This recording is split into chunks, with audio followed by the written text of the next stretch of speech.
Il-binja li se tilqa' ċentru ġdid tad-distribuzzjoni tal-elettriku fis-Siġġiewi hi kważi lesta u diġà qed jitwaħħlu partijiet ewlenin tal-infrastruttura elettrika. Bħalissa qed jiġi installat switchgear ġdid u modern. Iċ-ċentru ġdid se jissarraf tisħiħ tal-elettriku għal madwar 12,000 klijent tal-Eni Malta fis-Siġġiewi, Ħaż-Żebbuġ, Ħall-Qurmi, l-Imqabba u l-Qrendi, bit-tagħmir li ser ikollu hu maħsub biex ilaħħaq mad-domanda tal-elettriku attwali u tal-ġejjieni. Inġiniera u ħaddiema għamlu preżentazzjoni dwar l-andament tax-xogħol lill-Ministri Mirjam Dalli u Stefan Zrinzo Azzopardi fil-preżenza taċ-Chairman Eżekuttiv tal-Eni Malta Ryan Fava.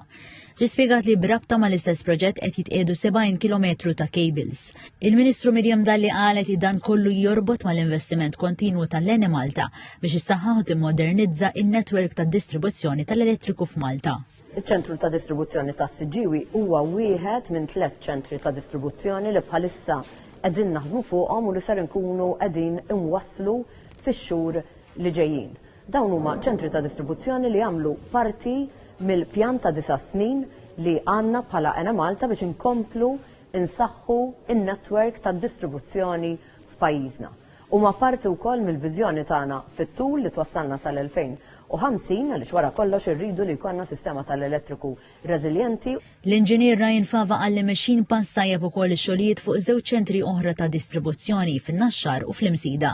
Wara l-fehma li l-programm ambizzjuż tal-kumpanija ser ikompli jwassal għal investimenti kbar fl-infrastruttura madwar il-pajjiż biex jiġi żgurat li s-sistema tal-elettriku f'Malta tibqa' robusta, affidabbli u lesta biex laħaq mal-ħtiġijiet futuri tal-enerġija.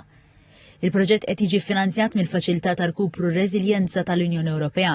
Il-Ministru Stefan Zrinzo Azzopardi esprima sodisfazzjon li fondi tal-Unjoni Ewropea qed jintużaw biex jissaħħu infrastrutturi kruċjali għall pajjiż u biex Malta tkompli timxi l qudiem fit-tranzizzjoni enerġetika.